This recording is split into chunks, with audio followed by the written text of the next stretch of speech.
Often, many a times, when we are going through hard times, naturally, we tend to develop negative thoughts. These negative thoughts are linked to depression, anxiety, chronic worry, obsessive compulsive disorder, to mention but a few. How can we remove these negative thoughts from the mind?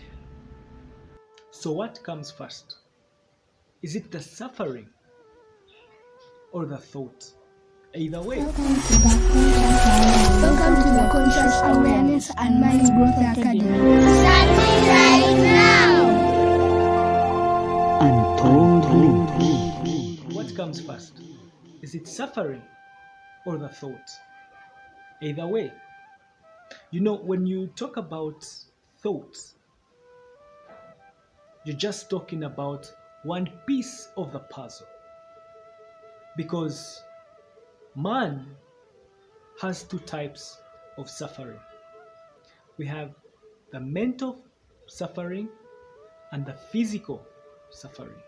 And many of us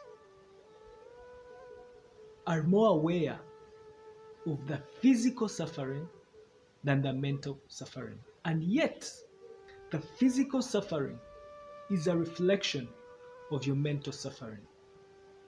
Just imagine you are walking along the street with your girlfriend or your boyfriend, and as you move, there comes a very beautiful girl from the other side.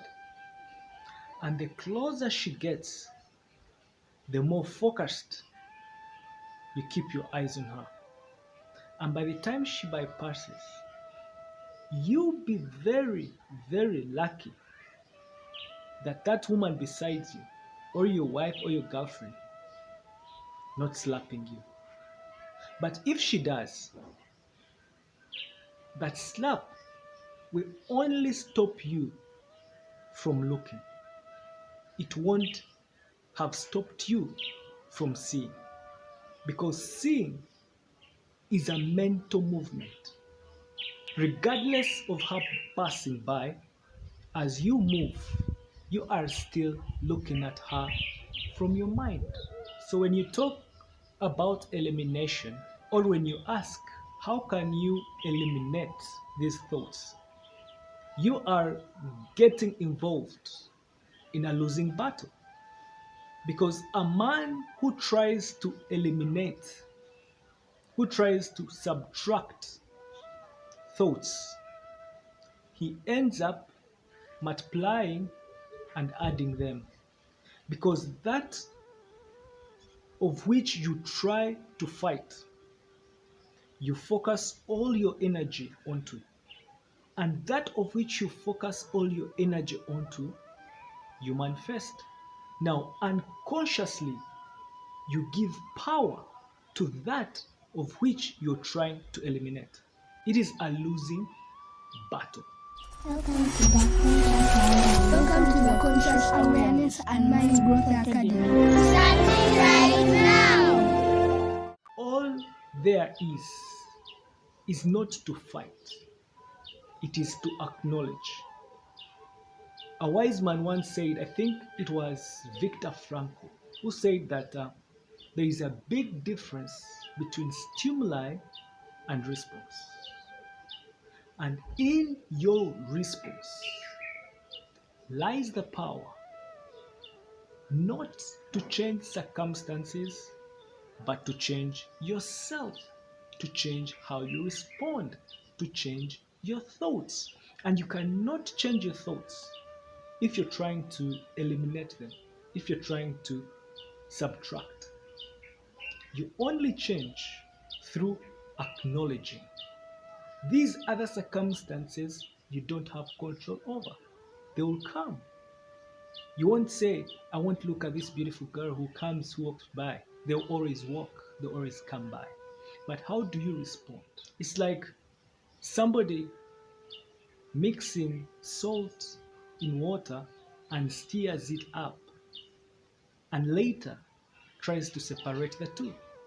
It's quite impossible because you cannot say the salt had disappeared from water. It has dissolved in water. And the same applies with thoughts. You don't eliminate thoughts. You just dissolve them. Untold Link. Imagine for a moment, you are in a dark room and suddenly somebody brings up lights. No matter the size, you'll start to see something lighting. But once it lights, it's not that the darkness has been eliminated. No, it has been dissolved by the light. It is still there, but one has superseded the other. And the same applies with thoughts. You do not eliminate, you dissolve. And how do you dissolve? That is the power within you. Not to change what happens, but to change what takes place within you. The mind was designed to think. And it was also designed to work for you, not against you. Now, it is your responsibility to tame it.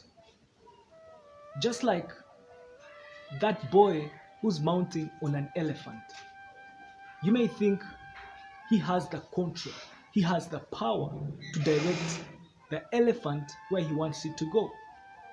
He has, because he has tamed the elephant to follow his instinct, to follow his command. And the same applies with you. You don't have to fight. You have to allow naturally the flow.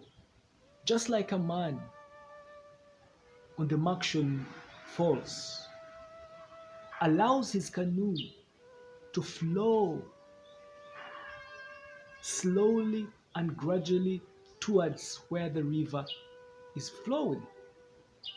He who tries to fight that flow does not win. He ends up drowning because the energy is more. Now, to make your mind work for you, you have three choices to control or to dissolve your thoughts. The first choice is to separate yourself from the mind. You are not the mind and you are not the body. Once you separate the two, it brings us to the second step. You become an observer. You become a watcher. Not partaking to, but partaking from. You are watching these thoughts coming. You acknowledge them. You see them.